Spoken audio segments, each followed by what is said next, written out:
Ama sa pen ta hilhu dam na epiwa tarik thum July lapa kumsang ni le som ni lakhat short devotional sermon nei khom ki thedinga hilhu dam na epiwa hachung nung papathin lopi na le choi ad na epivin ai tunia ikihu lim khom na divin Jesuto Phat Mankhom ti hi Phat chom cha anasei khom mo hiti Zekaya sungkum thalojin tunia na ina katlunding ahi ati Luke bungsom laku changa hichi Bible chang veleu hen Jesu Christan Zekaya skoma ngai chat len ta ania gathung ahi pun Zekaya so in Jesu koma angai chat alit le asan waljia Jesu hin Zekaya sungkum thaloyin tunia na ina katlunding ahi tia anasei ahi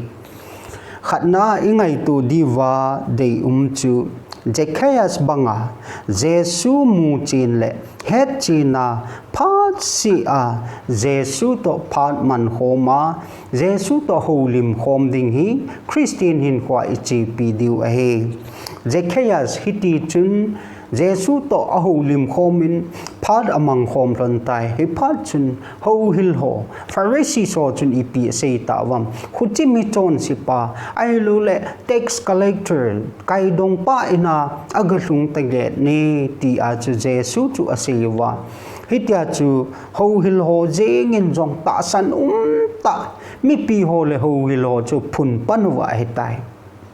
hichi banga chu ihin khuwa hi Jesu ikisanwa Jesu chu hu hing pulaleng pa inei ting le eja pi de loyong hung umintin ai lo le Jesu to Phat iman khoma Jesu to close intimate relationship kinai cha Phat iman khoma hin khu iman khom ting le khu chipa khu ai lo le hichipa chan hi ti a e sei loyong mi a da pui hin la sol cha Polin Timothy ni na bung kha chang som la ni a Timothy hi nga na sei banga che ke man kata san chu ka he ti a ana sei banga chu min ep sei hen lang Zekayas banga chu min atai to ma ahil min mi pi ho le ho hil hon amung sit wang chun Jesuto Phat aman chu nom ta le hal ta le ahilu le amma hin khu a ki khel na nei the dingin Phat anamangin ahi hezi chun ita sanu chu iki het chinu wa ko in ep se yong le ni tin Phat tina him Christian in khu a Jesuto Phat iman khom diu hi tuni jingka pha na ikitil khu naw ahi e ani na in Jesuto Phat Mankhom hi Zekayas banga kineu sa kinim sa hin khu iman ding dolo ahi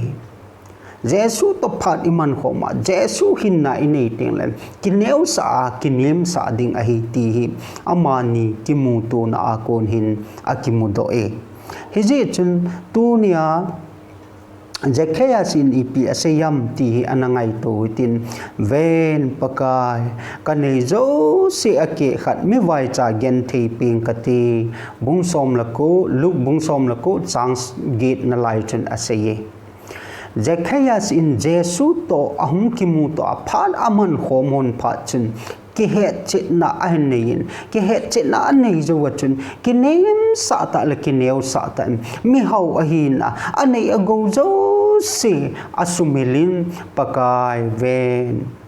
kanei kagu ake khat hi mi vai cha gen thei ho ping kati atin ki neu sa na hin khu ahin phung do tai tu ni him tu lai ta ihin khu hi veleu hem is it via gen thei tampi omi nelo chalo mi tampi omi ai lo ha sa omi hi cho ikithu pi pha no hi Zekayas bangin ine igo ho ake khat pi do thei hi jong lew hen mi him khat iko ma pa in hing pa ne le cha ha sa na zo si mu thei ve hi ji chun Jesuto Phat Mankhom hi ki neu sa ki phal do na hin khu hiding do la hi ti hi imudo on ahi abana chu Jekaya sin ipi asay kita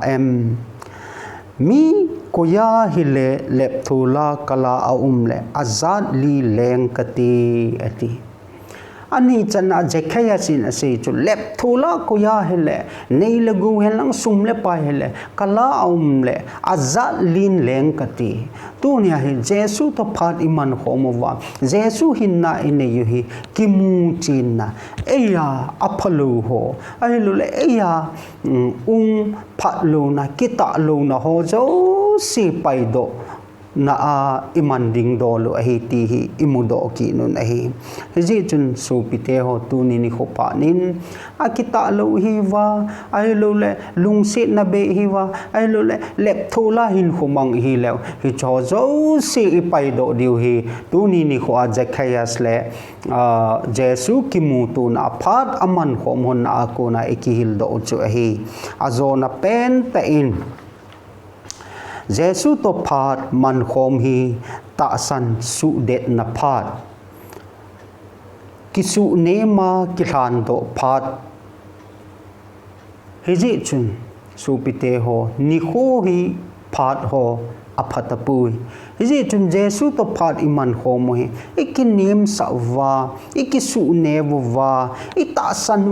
isu de nuwa ama ikilan do ki nuwa ikiphal thing ki nuwa atha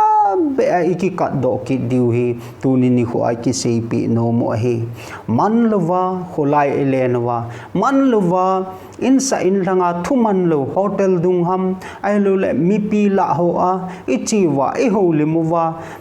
man lo thu ise sangwin in sung mi to mai cham sim khomutin in sung mi to Jesu kovutin Jesuto Phat Mankhom ti tuni ni khu tarik thum July lapa kumsang ni le som ni lakhat short devotional sermon azo na penta ikitim now he short devotional sermon ngai thazo si pakayin itan chung chi wa mal e som pi tau hen amen.